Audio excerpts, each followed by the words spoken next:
Dustin Sandler. I'm the owner of Avivi Consulting here in Orlando, Florida, and this is The Art of Sales. All right, so to begin with, I just wanted to share why I felt this playlist was even necessary in the first place, right? Because, maybe a lot of people think, if you're good with people and you're extroverted and you know how to talk, you're good at sales. Or maybe they think that sales is just completely luck and there's nothing you can really do about it and the person's either gonna buy or they're not, right? So there's all these thoughts about it. And I've been in sales for 11 years now. I've sold all different kinds of things. I started with, at school, it was selling like radio, media, newspapers, magazines, like ad space and those things. And then I've sold food and beverage, I sold car rental, I've sold real estate, I've sold luxury cars, I've sold coaching and consulting, and this is all over 11 years. So I've seen a lot of different things. And one of the things that always kind of frustrated me is I would have these sales trainings and that all the different companies would do. Some of them they do none at all, or some of them they had these very structured trainings. And I was always very frustrated with them because I felt like they never really encapsulated what was happening.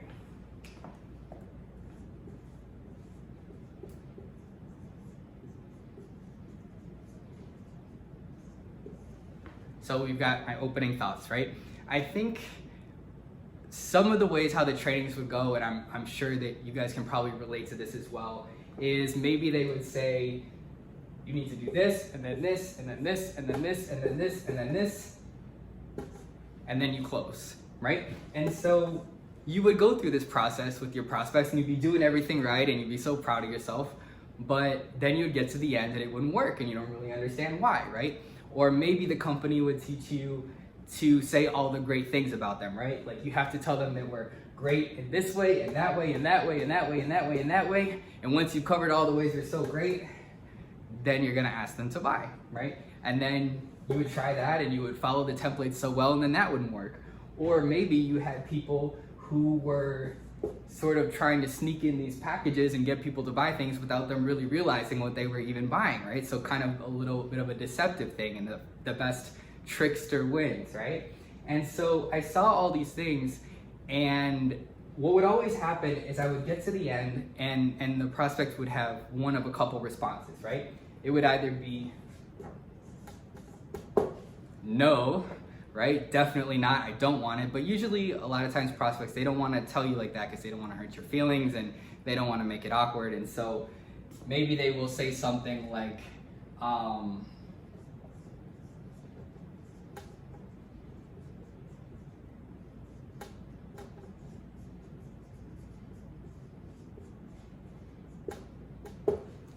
all right, it says, definitely something to think about, right? They'll say, oh, well, it's definitely something to think about, and you know that means no, right? So that's no. Or maybe they say yes, right? And they're super enthusiastic about it, and they say, oh, we're definitely coming back to sign the contract, and we're gonna be back, next week on Sunday at 2 p.m. Yes, we're definitely gonna see you, we're so excited, thank you so much, right? Or they could actually be buying, right? But we're staying away from that for now. We're getting to all of these things that we would hear, right? So we would do all of the process, this perfect, beautiful, linear process, and then, or we would talk about all the ways that the company's amazing. We would do what the trainings would say, and then we get to one of these things. And so usually, a lot of times, the customer will say something like yes, right? And they're gonna say, yeah, we're definitely coming back. And so you get all excited and you tell your sales manager, hey, I've got all these deals that are coming in. This is so exciting. I'm about to sell all these things, right? Whether it's cars or homes or whatever you're selling. And so you go to your manager and you tell them all these things, and your manager is excited to hear that, obviously. And then you're kind of devastated when none of those things actually end up happening, right? And you get to those days of your contract appointments or whatever, and the person doesn't come in. And that sort of just keeps happening and happening. And at some point you sort of get to a point where you're like, man, what I think is happening and what's actually happening, what's happening for the customer is totally different.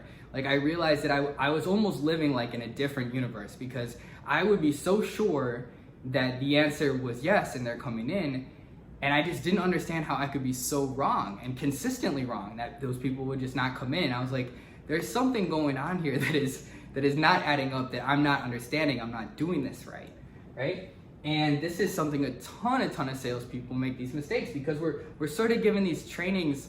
My problem with the trainings is, in my opinion, if there's a model, right? A model that you have, if something is a good model, it should be something that whatever that model applies to, it always works, right?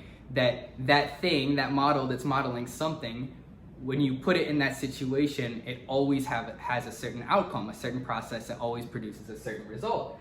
And so what I was frustrated with these is that they would either never work, or maybe work sometimes when you get lucky, but I never really felt like it was this simple. It was like things always sort of went way outside what this was saying, and then it's like when that happens, you don't really know what to do and you sort of get lost.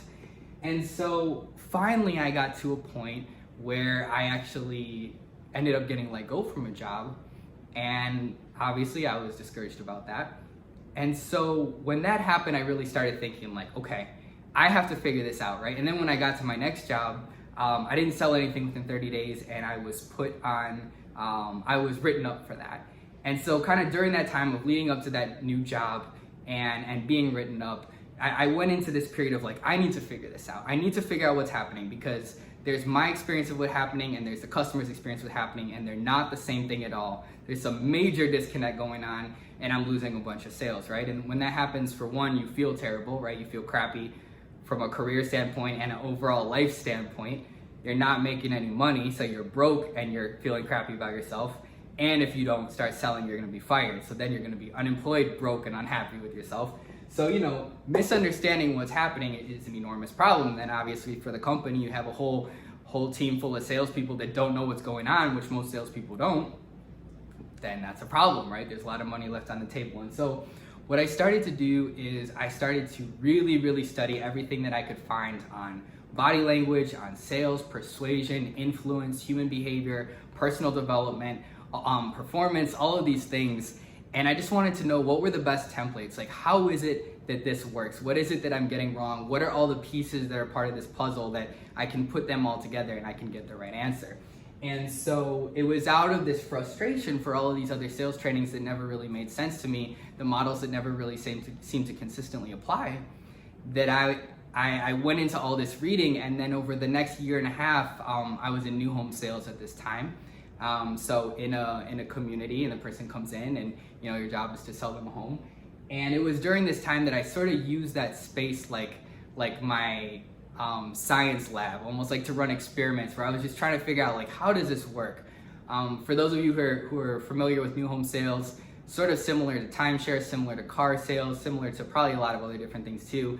The customer comes in, they don't want to talk to you. When they leave, they never come back. And if you don't close people consistently on the biggest purchase of their life within a couple hours, then you're fired, right? And you make no money. And then if you can get really good at this process, then you make a lot, right? But it's like, what happens between that person coming in and them signing the biggest contract of their life, at least financially, or maybe their life period, right? What is it that happens between there and there? And how can we put that into a model that always works, right? That it always goes a certain way to maximize what happens here. And guys, the art of sales is, in my opinion, it's not about getting everybody to do everything, right? Not everybody is a prospect, and that's okay. In my opinion, what this is about is just being so thorough and so on top of how this all works that you're positive you left nothing on the table. You left no sales on the table. If the person didn't buy, you did everything. They weren't a prospect. It's okay. And all the ones that are possible to get in any way possible, that you will get. And most salespeople, they just get like those little fraction of percentage of the easy ones, like the lay down sales, or maybe they had to do a tiny bit. But the really good people, there's a bunch of other sales that they can make happen that those other people can't. And so this is what this playlist is about creating a model of, from the person is here to the person buys, what happens, and how do we approach that, and how can we go into that model and execute that model at the highest level so that we can really maximize the number of sales that we get. So that's what this playlist is about. That is the frustration of where this came from, of always feeling like I was on such a different page with the other person. Highly frustrating. I'm sure everybody who's watching this understands that, if they're in sales, or if they're a manager or owner or VP of sales, or whatever the case may be. So that's the introduction, and now we're going to get right into it.